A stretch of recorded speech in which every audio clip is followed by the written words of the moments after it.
Oke, selamat malam jam 7 malam. Kita udah banyak sharing dari hari Sabtu sampai hari Minggu. Dan selamat datang lagi di YouTube channel Yohanes Prayoga untuk bahas saat ini. Bahasnya adalah analisa mingguan untuk minggu depan ya, tanggal berapa? Tanggal 7 sampai tanggal 12 ya. Sampai tanggal 12. Sorry, tanggal 8 sampai tanggal 12. Nah, Sabtu Minggu diskusi lumayan kenceng dan lumayan banyak diskusinya dan berbagai macam situasi ya dan kondisi. Cuman lihat aja di grup, kalau teman-teman yang belum gabung silahkan gabung dulu di grup. Grupnya ini t.me/bull&beer. Nanti gabung bareng-bareng ya di sini.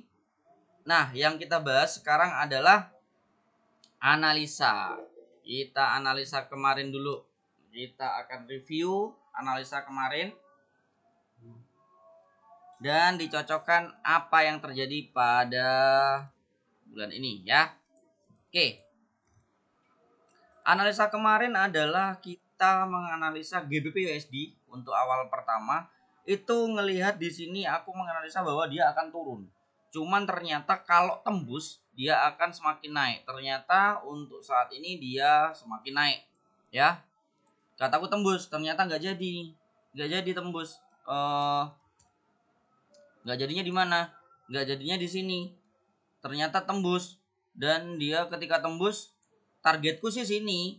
Ternyata melebihi target ini, juga melebihi ya.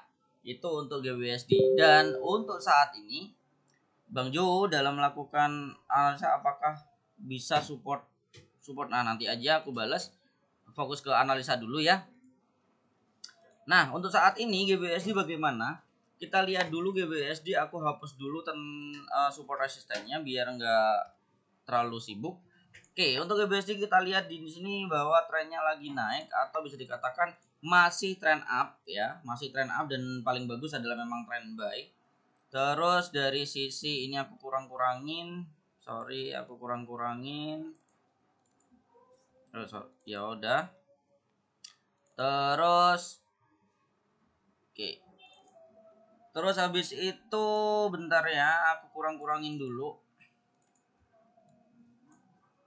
biar nggak terlalu ribet lihatnya. Nah, sudah kita lihat ini masih trend up. Tetapi kalau kita agak gedein dikit, candlenya udah ada namanya buntut atau shadow yang lumayan panjang. Biasanya kalau shadow yang lumayan panjang, contoh seperti ini, seperti ini, seperti ini, seperti ini, ya mana lagi? Nih, shadow panjang ini, ya, shadow panjang gini biasanya akan mengalami penurunan.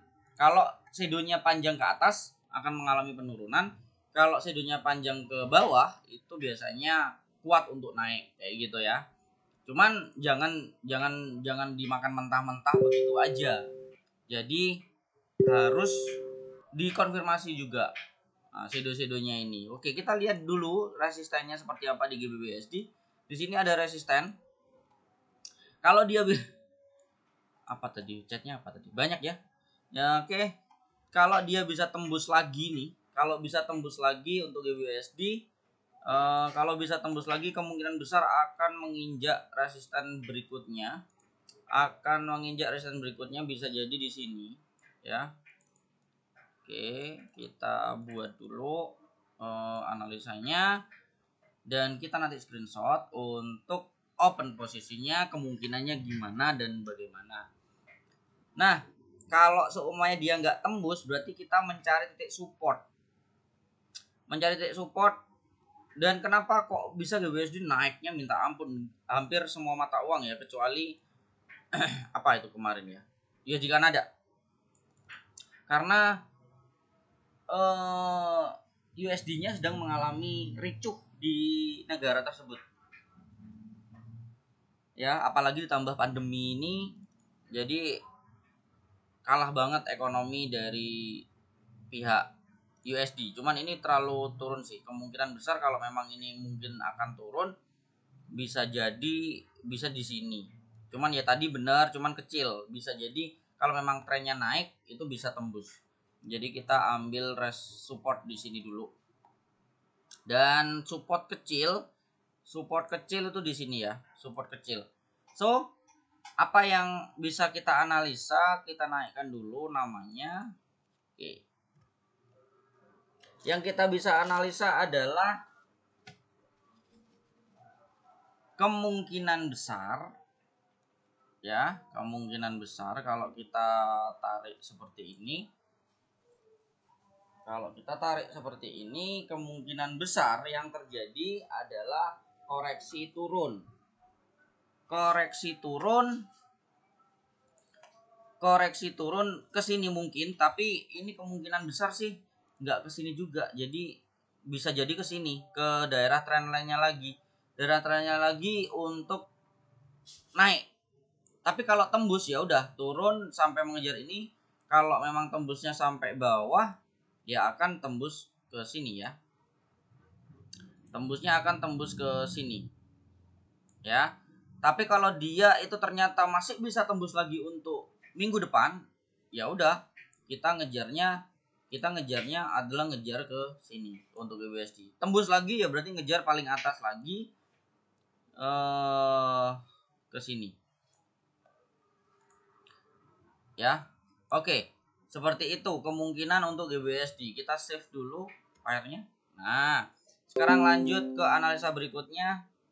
Euro USD. Nah, ini Euro USD aku lupa kemarin aku baru ingat kalau tembus atas maka dia akan semakin naik. Ternyata aku nggak ngingetin itu. Ini cuman arah-arahnya adalah ke bawah. Ternyata dia tetap ngikutin trend line-nya, trend line kecilnya untuk turun. Nggak jadi turun tapi malah tembus ke atas. Kalau kita lihat di Euro USD. Nah, kita analisa kan di sini nih. Ternyata dia itu menembus atas, terus menembus atas sampai ke titik resistennya. Ya, menembus atas ternyata ke titik resistennya. Dan saat ini kalau kita lihat saat ini kemungkinan besar akan mengalami sebuah penurunan ya. Bukan sebuah penurunan sih, koreksi. Mungkin bisa dikatakan koreksi karena kita masih jauh banget, trendline bawahnya masih jauh banget. Koreksi bisa ke sini atau sekitar ya sinilah ya. Sekitar sinilah ya. Bentar, aku coba untuk buat itunya. Nah, sekitar sinilah ya. Sekitar sini. Terus habis itu kalau memang bisa tembus ya semakin turun. Kita hapus dulu yang nggak guna. Ini udah dihapus dulu. Ini masih bisa berguna nantinya. Nah, kalau memang dia bisa tembus lagi di atas ini, bisa tembus lagi, ya udah bisa terbang lagi untuk mengejar target atas. Jadi kita lihat di sini udah mulai nggak bisa tembus. Jadi kemungkinan besar akan mengejar sini itu mungkin terjadi. Kalau nggak kuat karena trennya masih naik ya bisa naik lagi. Tapi kalau kuat ya turun ke sini. Tapi nanti itu kalau memang masih bisa kuat untuk tembus atas ya. Itu ada tadi masih ada suara sedikit cuman mohon maaf. Jadi aku agak tersendal dan ngelihat fokus ke suara tersebut. Nah, suara apa itu ya rahasia. Oke. Nah, ini resisten untuk terakhir ketika dia tembus lagi. Ya bukan terakhir sih, bisa jadi lebih bisa naik lagi. Ke sini ya. Kayak gitu. Itu untuk Euro USD. Kita save. Itu untuk Euro USD. Aku lupa ini untuk Euro USD kalau tembus ke atas maka akan naik. Aku lupa banget itu jelasin kalau bisa tembus. Lanjut ke USDJPY. USDJPY kita lihat dia itu aku analisa bahwa dia akan turun. Akan turun kalau dia nggak bisa nembus resistennya atau saat dia itu ranging ya, bisa dikatakan ranging atau rectangle ya. Dan kita lihat saat ini untuk USDJPY. Nah, untuk USDJPY ternyata tembus atas. Ya walaupun dia sempat kembali lagi yang udah aku jelasin kemarin dia bisa kembali di situ, bisa kembali di sini aku ngejelasin gini kan, ternyata dia cuman kembali sekali doang, kembali lagi ke sini, habis itu di sini tembus. Nah, ketika ditembus udah aku kasih peringatan bahwa ketika tembus dia akan mengejar titik resistennya. Jadi kita harus mencari trendline-nya kembali, ya. Kita membuat trendline-nya kembali. Kemungkinan akan di mana? Apalagi dia udah naik. Nah, sekarang dia lagi menghadapi titik, bentar, aku kecilin lagi untuk ngelihat titik apakah dia menghadapi titik resisten atau enggak. Iya, di sini ada titik resisten, ya. Nah, aduh, kok berubah. Oke, ada titik resisten antara ini sama ini, ya, sama ini, sama ini. Nah, untuk saat ini bisa jadi akan mengalami koreksi, ya, bisa jadi akan mengalami koreksi kemana? Ke titik, eh ke titik trendline-nya di sini, dan di area support di mana ya? Support di sini. Oke, dah. Kalau dia bisa tembus atau bisa di sini sih, cuman terlalu kecil ya. Oke, anggapannya seperti itu. Di sini kalau bisa tembus maka akan turun lagi ke bawah sini. Kembali lagi ke tempat semula. Tapi kalau ini masih bisa kuat naik lagi, ya udah, bisa dikatakan kemungkinan besar sih ke sini. Kalau dia masih kuat naik lagi ya, kemungkinan besar bisa ke area sini. Cuman kita nggak lihat di belakang sana ada resisten apa enggak. Kalian cari sendiri. Di belakang sana kalau ada resisten di antara atas sama tengah ini, ya mungkin akan ke situ. Cuman aku langsung aja buat kalau ini kemungkinan akan ke atas kalau memang lagi tembus. Tapi kalau enggak, ya belum. Dan ini ke sini ya. Nah, seperti ini untuk USD JPY. Kita akan lihat nanti. Terus next untuk USD Kanada. Nah, USD Kanada ini sangat sangar. USD Kanada bener-bener istimewa, ya, benar-benar istimewa, di mana USD Kanada aku menganalisa bahwa dia akan semakin turun karena trennya turun banget, dan dia mengejar target ini malah lebih ya, malah target sini malah lebih. Aduh, mana ya? Nah, ini target sini ternyata lebih dan malah ngejar target yang ini, ya. Itu untuk USD Kanada. Nah, untuk saat ini kemungkinan besar karena dia udah tembus di garis support, maka kemungkinan besar dia ngejar ini. Kemungkinan besar dia akan ngejar ini, support yang ini. Jadi ini kemungkinan akan turun lagi ke sini, ya. Tapi kita lihat dulu bahwa di sini, kalau kita lihat di sini ada resisten kecil.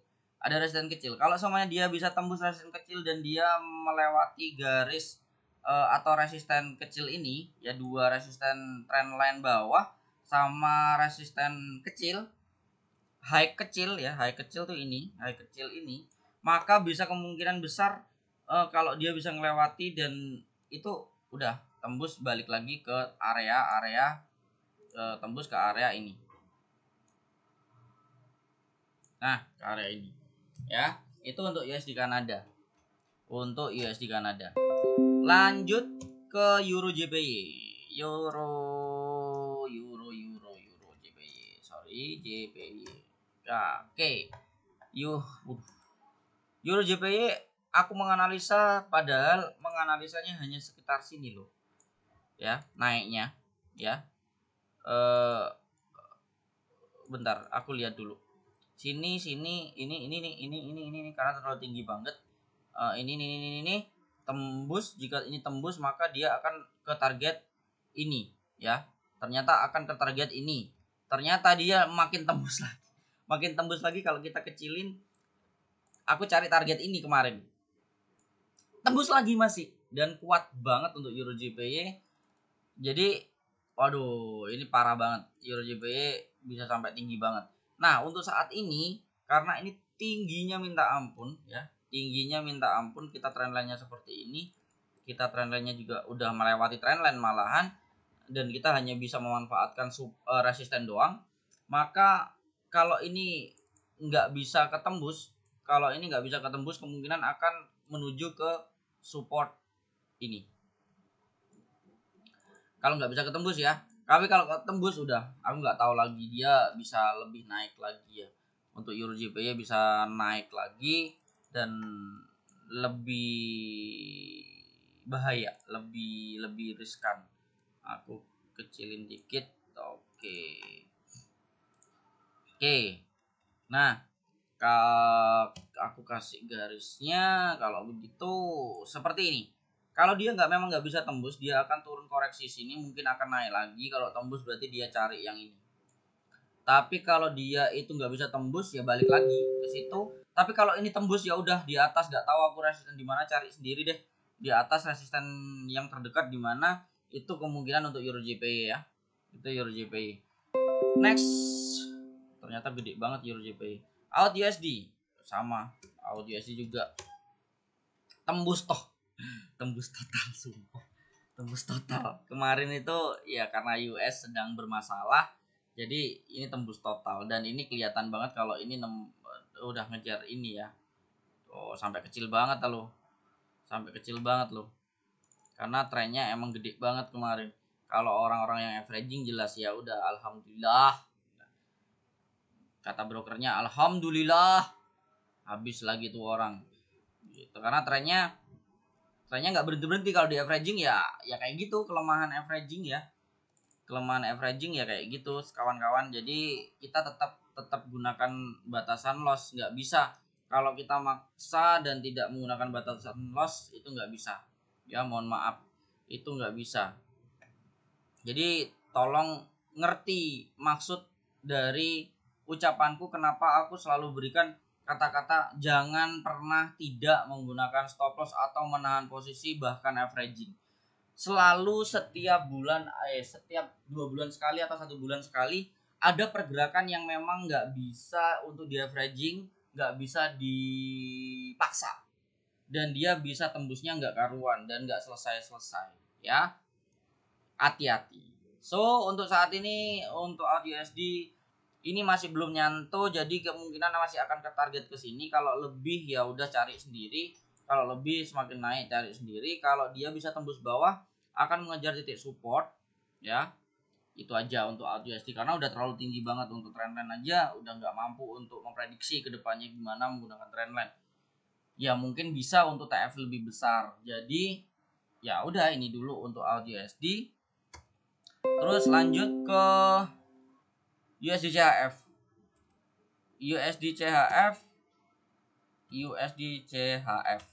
Ya. Untuk USD CHF kita lihat nggak terlalu tinggi kayak yang lain-lain kayak Euro JPY, USD dan lain-lain. Itu nggak terlalu tinggi. Cuman di sini kalau kita lihat di analisa USD CHF kemarin ada menganalisa bahwa dia ketika tembus bawah akan mengejar bawah ya, mengejar bawah sini. Kalau dia nggak bisa tembus akan balik. Kita lihat sekarang, ternyata tembus bawah, dan aku berharapnya sih ngejar sini, ternyata enggak ngejar sini ya, dia balik lagi. Tapi saat sekarang dia ada di sini, ada di titik resistennya, dan kita lihat bahwa ketika di titik resistennya seperti ini, bisa jadi saat ini untuk USD CHF akan mengalami penurunan kembali ya, penurunan kembali untuk mengejar target yang belum tercapai ya, kemungkinan karena trennya masih turun ya, dan ya bisa jadi sampai ke situ. Tapi kalau memang nggak jadi dan ini bisa ketembus nih, resisten kecilnya ini bisa ketembus, ya kemungkinan besar akan berubah tren menjadi naik dan bisa mengejar sini, mengejar ini ya. Oke, itu untuk USD CHF. Untuk USD CHF mungkin akan seperti itu ya. Next, gold. Oke, gold aku perkirakan akan naik ke atas. Waktu minggu kemarin akan perkirakan naik ke atas, terus dia kalau tembus bawah akan turun dan makin turun. Ternyata yang saat ini terjadi SAUUSD, ternyata dia cuman atau targetnya hanya kisaran ini. Kisaran ini. Ya, targetnya cuma kisaran ini, habis itu menembus trendline kecil, dan menembus support yang udah aku kirakan kalau dia tembus itu akan semakin turun. Terjadi beneran. Maksudnya itu bukan terjadi beneran ya, analisanya pas gitu loh anggapannya. Ternyata aku target di sini kan awalnya, ternyata nggak nyampe, dia target sini udah berhenti, di target ini udah berhenti, dan dia balik ke sini dan tembus sesuai dengan harapan bahwa akan ke sini. Balik lagi ke sini ternyata nggak bisa tembus, dia makin tembus ke sini. Jadi untuk saat ini kemungkinan besar trennya akan ke sini. Kalau tembus ini apa sih? Kalau tembus akan ke bagian sini. Ya, bagian sini. Jadi ini akan tembus, kalau tembus lagi akan ke bagian sini, Bentar. Ke bagian sini lagi. Nah, kalau seumpamanya dia bisa menembus titik resistennya, aku panjangin dulu titik resistennya yang ini. Dan dia pasti otomatis menembus trendline-nya dong, ya kan? Berarti ketika dia bisa menembus itu akan bergerak ke sini lagi, ya. Itu untuk gold. Oke, next. Setelah gold, GBP JPY. Oke. Di BJP analisa sebelumnya, ketika menembus atas dia akan mengejar target ini. Ketika menembus bawah akan mengejar target bawah, ya. Ternyata yang terjadi saat ini dia menembus atas dan mengejar target ini dan melebihi target itu, juga sekarang berada di titik resisten, ya. Tapi belum tahu tembus apa enggak. So, yang bisa dilakukan atau dianalisa, karena ini udah terlalu panjang, panjang banget ini naiknya. Di sini bisa jadi pembalikan arah, terus kembali naik. Kalau ini bisa tembus atas, maka dia akan Kalau dia bisa tembus atas, dia akan mengejar titik resisten berikutnya di sini. Nah, ketika di sini aku cari supportnya dulu yang kemungkinan akan balik, ya. Aku cari supportnya dulu. Nah, dah. Aku dapat seperti ini. Oke, aku dapat seperti ini, maka GBJPY kemungkinan besar kalau memang dia nggak bisa tembus akan turun ke sini. Kalau tembus bawah makin turun ke sini. Tapi kalau nggak bisa tembus di bawah ini akan balik ke sini. Kalau semua tembus atas, maka dia akan semakin tinggi ke sini. Ya, itu untuk GBJPY. Oh, terus apa lagi ya? Oh, ini nggak ada. Ini analisa teman-teman. Yang lain ada yang menggunakan supply demand, ada yang menggunakan ya analisa kemarin lah, ya, dari teman-teman. Jadi itu aja dari analisanya. Jadi nanti tinggal aku upload aja untuk di teman-teman yang di grup. Nah, ini di grupnya kita diskusi banyak banget, bukan hanya sekedar teknik, sistem, tapi mental, psikologis, sama arahan-arahan yang mungkin dari pengalamanku sendiri, dari pengalaman orang lain aku sampaikan ke dalam grup. Buat teman-teman yang pengen gabung, silahkan gabung di grup dengan alamat ini, ya. Bisa gabung di grup, bareng-bareng kita akan sama-sama belajar, sharing di sana. Oke, gitu aja yang bisa aku sampaikan untuk analisa minggu depan. Jangan lupa di like, subscribe, dan di share ke teman-teman yang trading forex juga, sehingga mereka punya gambaran minggu depan kemungkinan akan seperti ini. Tinggal digabungin dengan analisa kalian masing-masing, dengan sistem kalian masing-masing. Yang penting ada gambaran kasar kemungkinan pergerakannya kan seperti ini, ya. Gitu. Kalau ada pertanyaan silakan komen di bawah. Ya, komen pertanyaan apa, nanti mungkin kalau pertanyaan itu bagus aku buatin video tentang pertanyaan untuk menjawab pertanyaan tersebut. Gitu aja. Selamat malam dan selamat trading untuk minggu depan. Happy trading, bye bye.